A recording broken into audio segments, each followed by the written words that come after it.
Hello friends, എല്ലാവർക്കും good morning. അപ്പോൾ ചെമ്മനീർ പൂവിൻ്റെ ഇന്നത്തെ സൂപ്പർ ഹിറ്റ് വിശേഷത്തിലേക്ക് എല്ലാവർക്കും സ്വാഗതം. അങ്ങനെ പാതിരാത്രി ഒളിച്ചു പോകാൻ നിന്ന ശ്രുതിയെ കൈയോടെ പിടികൂടി നമ്മുടെ ചന്ദ്ര കാര്യങ്ങളെല്ലാം പറയുകയാണ്. അപ്പോൾ ശ്രുതി പറയുക, എനിക്ക് ശ്രുതിയെ കാണണം, എനിക്കിപ്പോൾ തന്നെ കണ്ടേ മതിയാവുള്ളൂ അമ്മ എന്നോട് ക്ഷമിക്കണം എന്നൊക്കെ പറഞ്ഞപ്പോഴേക്കും നീ എന്തിനാ പോകുന്നത്, നമുക്ക് ശ്രുതിയെ ഇങ്ങോട്ട് തന്നെ കൂട്ടിക്കൊണ്ട് വരാമല്ലോ. ഇത് കേട്ട സച്ചിയും രേവതിയും ബാക്കിയുള്ള എല്ലാവരും ഞെട്ടിപ്പോവാണ്. അമ്മ പറഞ്ഞ സത്യം തന്നെയാണോ എന്ന് ചോദിച്ചപ്പോഴേക്കും അതെ, ഞാൻ പറഞ്ഞ സത്യം തന്നെയാ. ഏതായാലും നിന്റെ താല്പര്യം അവളോടൊത്ത് ജീവിക്കണം തന്നെയാണ് അല്ലേ, അവളില്ലാതെ നിനക്കൊരു മനസ്സമാധാനം ഉണ്ടാവില്ല. അപ്പം എൻ്റെ മോൻ്റെ സന്തോഷമല്ലേ ഞാൻ നോക്കേണ്ടത്. അപ്പോൾ നമുക്ക് നാളെ തന്നെ പോയി കൂട്ടിക്കൊണ്ട് വരാമെന്നൊക്കെ പറയുക. ഇത് കഴിഞ്ഞപ്പോഴേക്കും ശ്രുതിക്ക് ഭയങ്കര ഒരു സന്തോഷം തന്നെ. അമ്മയോട് എത്ര നന്ദി പറഞ്ഞാലും എനിക്ക് മതിയാവില്ല അമ്മേ എന്നൊക്കെ ഇങ്ങനെ പറഞ്ഞു കഴിഞ്ഞപ്പോഴേക്കും ഇവർ ഭയങ്കര സങ്കട രീതിയിൽ തന്നെ ശ്രുതി പറയുകയാണ്. അപ്പോൾ ഞാനിപ്പോൾ തന്നെ പൊയ്ക്കോട്ടെ ഒന്ന് ശ്രുതിയെ കാണാനായിട്ട്, അവളെന്നെ കാത്തിരിക്കുകയായിരിക്കുമേ. ഇപ്പം പോകാനോ, എന്തിനിപ്പോൾ പോകുന്നത്, എൻ്റെ ആവശ്യമൊന്നുമില്ല. അല്ലമ്മേ, ഞാൻ ശ്രുതിയോട് വരാമെന്ന് പറഞ്ഞായിരുന്നു. ഇപ്പം സമയം എത്രയെന്നാ നിൻ്റെ വിചാരം, അതുകൊണ്ട് ഇപ്പം പോകണ്ട, നാളെ എല്ലാവർക്കും കൂടി നമുക്ക് പോകാം, ഞാനും വരുന്നുണ്ട് നിൻ്റെ ഒപ്പം, നമുക്ക് രണ്ടുപേർക്കും കൂടി പോയി കൂട്ടിക്കൊണ്ട് വരാം, എന്താ അത് പോരെ?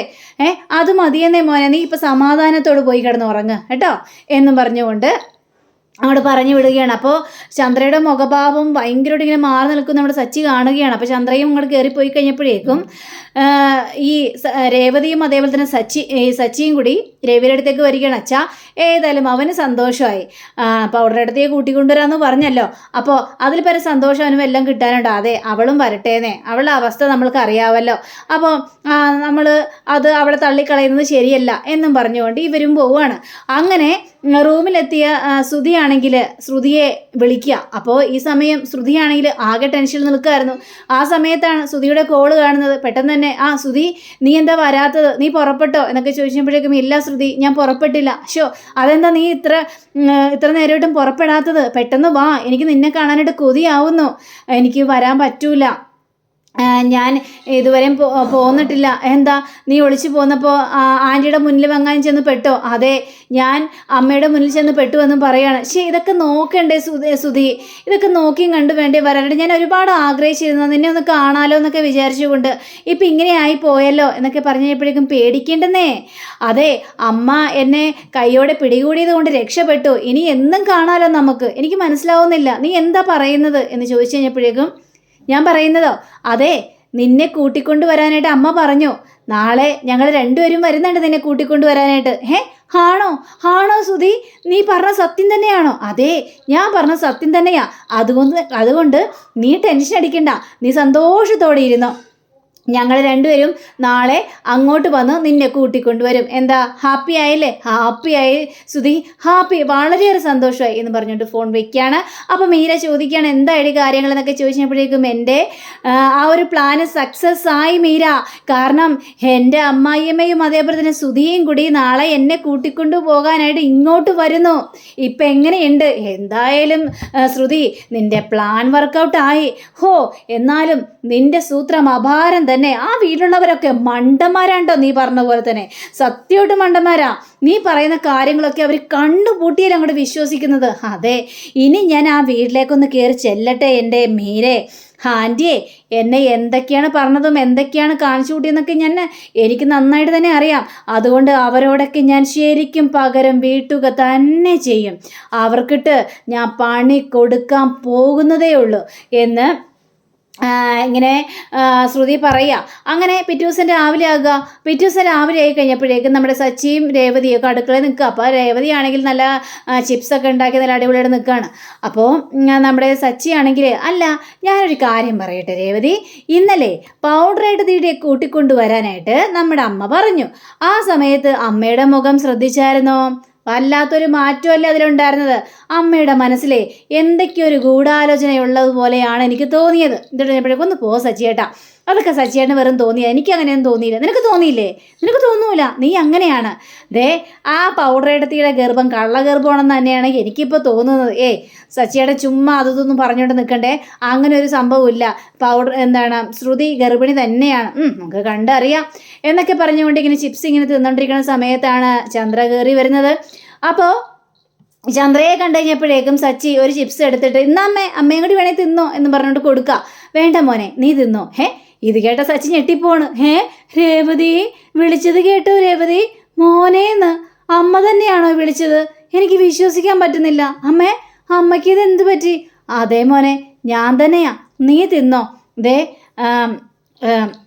കുഴപ്പമൊന്നുമില്ലല്ലോ, നിനക്ക് സുഖം തന്നെയല്ലേ? രേവതി എൻ്റെ സുഖാന്വേഷണമൊക്കെ നോക്കുന്നു. എനിക്ക് വിശ്വസിക്കാൻ പറ്റുന്നില്ല. ഞാൻ ഇത് കാണുന്ന സ്വപ്നം തന്നെയാണോ സച്ചിയേട്ടാ? എനിക്കും വിശ്വസിക്കാൻ പറ്റുന്നില്ല സച്ചിയേട്ടാ. അപ്പോൾ ചന്ദ്ര ചോദിക്കാണ്, മോനെ സച്ചി, നിനക്കിന്ന് ഓട്ടം വല്ലതും ഉണ്ടോ? ഇല്ലമ്മേ, ഒരു ഓട്ടവും ഇല്ല, ആരും എന്നെ വിളിച്ചിട്ടും ഇല്ല. എങ്കിലേ ഞാൻ നിനക്കൊരു ഓട്ടം തരട്ടെ. ഞെട്ടിഞ്ഞപ്പോഴേക്കും സച്ചി ഞെട്ടിപ്പോണ്. രേവതിയേ, ദേ വീണ്ടും അമ്മ എന്നെ ഞെട്ടിപ്പിച്ചു. ഞാൻ പറഞ്ഞ സത്യം തന്നെയാ. ഞാൻ നിനക്കൊരു ഓട്ടം തരാം. ഞാൻ നിന്നെ ഓട്ടത്തിനായിട്ട് വിളിച്ചിരിക്കുന്നു. നിനക്ക് എന്തെങ്കിലും ബുദ്ധിമുട്ടുണ്ടോ? പേടിക്കണ്ട, പൈസയൊക്കെ തരാം. അയ്യോ, എനിക്ക് പൈസയൊന്നും വേണ്ട. അമ്മ ഏതായാലും എന്നെ ഓട്ടം വിളിച്ചല്ലോ, അതിനെ മഹാഭാഗ്യം. എനിക്ക് വളരെ വളരെയേറെ സന്തോഷമായി. ഇതിൽ പര സന്തോഷമൊക്കെ എനിക്ക് കിട്ടാനുണ്ടോ? അല്ല, എങ്ങോട്ടാ ഓട്ടം? അത് ഓട്ടം ഉണ്ട്.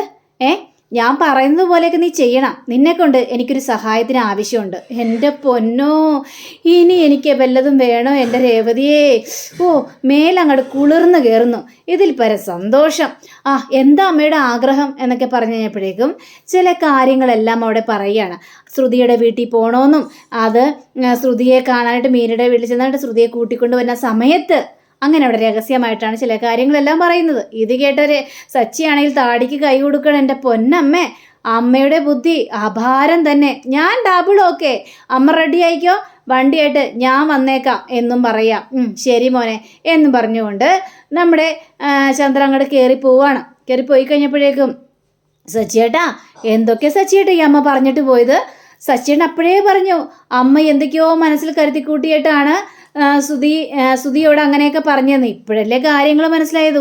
എൻ്റെ അമ്മയുടെ ബുദ്ധി അപാരം തന്നെ. ഞാൻ പറഞ്ഞില്ലേ രേവതി, ആ പൗഡർ ഏട്ടത്തിയ ആള് ശരിയല്ല എന്നും പറഞ്ഞുകൊണ്ട് അങ്ങനെ നിൽക്കുക. പിന്നീട് കാണിക്കുന്നത് നമ്മുടെ ദേവുവിനെയാണ്. അപ്പോൾ ദേവു അരുണിൻ്റെ വീട്ടിൽ വന്നിട്ട് അരുണിൻ്റെ അമ്മയെ നോക്കണം. അമ്മയ്ക്ക് അപ്പോൾ വയ്യാതെ കിടക്കുക. അമ്മയും കഞ്ഞി കുടിക്കാമെന്നൊക്കെ പറഞ്ഞപ്പോഴേക്ക് വേണ്ട മോളെ, എനിക്ക് വേണ്ട എന്നൊക്കെ പറയുകയാണ്. വേണം, കുടിക്കണം, ഞാൻ അമ്മയെ നോക്കാൻ വേണ്ടിയല്ലേ ഇങ്ങോട്ട് വന്നത്. അപ്പോൾ ഇങ്ങനെ ഭക്ഷണവും മരുന്നൊക്കെ കഴിക്കാതിരുന്ന് കഴിഞ്ഞാൽ അമ്മയുടെ അസുഖം മാറുന്നത് എങ്ങനെയാണ്? ഇതൊന്ന് കഴിച്ചണ്ടേ എന്നും പറഞ്ഞുകൊണ്ട് ധൃതി പിടിക്കുക. അപ്പോൾ അരുൺ വരുന്നു. അപ്പോൾ അരുൺ വന്നിട്ട്, എന്താ ദേവു, അമ്മ ഭക്ഷണമൊന്നും കഴിക്കുന്നില്ലേ? ഭക്ഷണമൊന്നും കഴിക്കുന്നില്ല എന്നേ. അമ്മ എന്താ അമ്മ ഇത്? എനിക്ക് ഡ്യൂട്ടി ആയതുകൊണ്ടല്ലേ ഞാൻ പെട്ടെന്ന് പോയത്. അതുകൊണ്ടല്ലേ ഞാൻ ദേവുവിനെ വിളിച്ചു വരുത്തിയത്. ദേവുവിന് ബുദ്ധിമുട്ടായ ദേവു, പിന്നെ ഇവിടെ ആരും ഇല്ലാത്തത് കൊണ്ട് ആ ദേവുവിനോടൊന്നും നോക്കാൻ പറഞ്ഞ അമ്മയെ. എന്താ പറഞ്ഞത്? അങ്ങനെ ബുദ്ധിമുട്ടുണ്ടാവോ? എൻ്റെയും കൂടി അമ്മയല്ലേ, ഞാൻ എന്തായാലും ഇങ്ങോട്ട് കയറി വരേണ്ട പെണ്ണല്ലേ. അപ്പോൾ പിന്നെ ഞാൻ കുറച്ചു നേരം നോക്കിയെന്ന് വിചാരിച്ചു, കുഴപ്പമൊന്നും സംഭവിക്കാനായിട്ട് പോകുന്നില്ല എന്നും പറഞ്ഞുകൊണ്ട് അവിടെ അങ്ങനെ പറയാം. അങ്ങനെ ചന്ദ്ര പുറത്തേക്ക് ഇറങ്ങി കഴിഞ്ഞപ്പോഴേക്ക് ശ്രുതിയും, അമ്മേ വാ നമുക്ക് പോയാലോ? സച്ചിയും കൂടി വരട്ടെ. സച്ചിയോ? എന്തിനാ സച്ചിനെ വിളിക്കുന്നത്?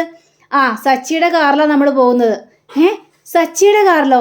എന്തിനാ അമ്മേ സച്ചിയുടെ കാറിൽ പോകുന്നത്? എൻ്റെ കാറിൽ പോയാൽ പോരെ? വേണ്ട, ഇന്ന് ഏതായാലും സച്ചിയുടെ കാറിൽ പോയാൽ മതി. ഞാൻ അവനോട് പറഞ്ഞു, അമ്മേ ശ്രുതിയെ വിളിക്കാൻ വേണ്ടി പോവാണ്. അവൾക്കാണെങ്കിൽ ഈ സച്ചിയെ തീരെ ഇഷ്ടമല്ല.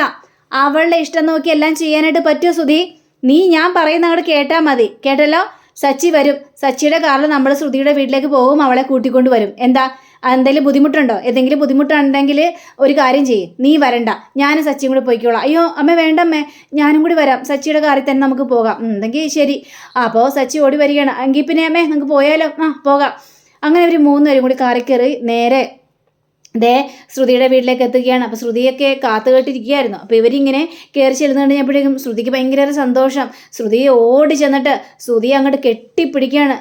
ശ്രുതി എന്നും പറഞ്ഞുകൊണ്ട് കെട്ടിപ്പിടിക്കുകയാണ്. അപ്പോൾ ഇവർ ഭയങ്കര സ്നേഹപ്രകടനങ്ങളെല്ലാം അവിടെ നടത്തുകയാണ്.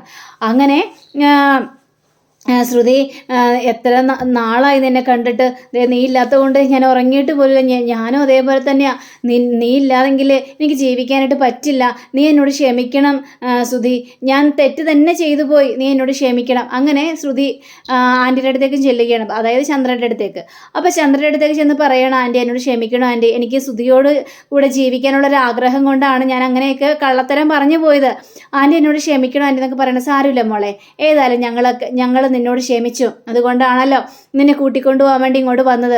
അപ്പോൾ ശ്രുതിയാണെങ്കിൽ ശ്രുതി എൻ്റെ വയറ്റിലുള്ള കുഞ്ഞ് ശ്രദ്ധിക്കുന്നുണ്ടല്ലോ അല്ലേ, ആഹാരവും കാര്യങ്ങളൊക്കെ നന്നായിട്ട് കഴിക്കുന്നുണ്ടല്ലോ അല്ലേ എന്നൊക്കെ പറഞ്ഞപ്പോഴേക്കും മീര പറയാണ്, ഇല്ല അവൾക്ക് ഉറക്കവും ഇല്ല, തീറ്റയില്ല, ഒന്നുമില്ല. എന്താ ശ്രുതി ഇത്, നമ്മുടെ കുഞ്ഞല്ലേ നിൻ്റെ വയറ്റിലുള്ളത്, അപ്പം നീ നല്ല രീതിയിൽ തന്നെ ആ കുഞ്ഞിനെ നോക്കണ്ടേ, നമ്മുടെ കുഞ്ഞ് വരാൻ പോവുമല്ലേ എന്നൊക്കെ പറയാണ്. അതൊക്കെ നോക്കിക്കോളാം എന്നൊക്കെ, ഇനിയിപ്പോൾ ശ്രുതി എൻ്റെ കൂടെ തന്നെ ഉണ്ടല്ലോ, അപ്പോൾ എനിക്കൊന്നിനൊന്നും പേടിക്കാനില്ലല്ലോ എന്നും പറഞ്ഞുകൊണ്ട് അവിടുത്തെ അടുത്ത അടവ് തുടങ്ങുകയാണ് നമ്മുടെ ശ്രുതി. പക്ഷേ ഈ അടവൊന്നും ചന്ദ്രടുത്ത് വില പോവില്ല, എങ്കിൽ പിന്നെ നമുക്ക് ഇറങ്ങിയാലോ എന്ന് ചോദിക്കുകയാണ്. അങ്ങനെ മീര, എങ്കിൽ പിന്നെ ഞങ്ങൾ ഇറങ്ങിക്കോട്ടെ, ശരി ആയിക്കോട്ടെ എന്ന് പറഞ്ഞിട്ട് 3 പേരും വണ്ടിയിലേക്ക് കയറുകയാണ്. കരയുമ്പോഴേക്കും മീര മനസ്സുകൊണ്ട് വിചാരിക്കുകയാണ്, ദൈവമേ, ശ്രുതി എന്നാലും അപാരം തന്നെ, അവൾ ഇനി ആ ചന്ദ്രയിട്ട് പൊളിച്ചടുക്കും, അവൾ ശരിക്കും വൈരാഗ്യം കൊണ്ട് തന്നെയാണ് ആ വീട്ടിലേക്ക് കയറി കൂടാനായിട്ട് പോയിരിക്കുന്നത്. ഇനിയാണ് അവളുടെ കളി ആരംഭിച്ചിരിക്കുന്നത്. പക്ഷേ ശ്രുതിയേക്കാളും ഒരു മുഴ മുൻപേ എറിഞ്ഞിരിക്കുകയാണ് നമ്മുടെ ചന്ദ്ര. അപ്പോൾ ഇനി നാളെ കാണാനായിട്ട് പോകുന്നത് അടിപൊളി രംഗം തന്നെയാണ്. അപ്പോൾ അടിപൊളി രംഗത്തിന് വേണ്ടി എല്ലാവരും കാത്തിരിക്കണേ. അപ്പോൾ എല്ലാവർക്കും നല്ലൊരു ശുഭദിനം ആശംസിച്ചുകൊണ്ട് നമസ്കാരം. Thank you. See again. By.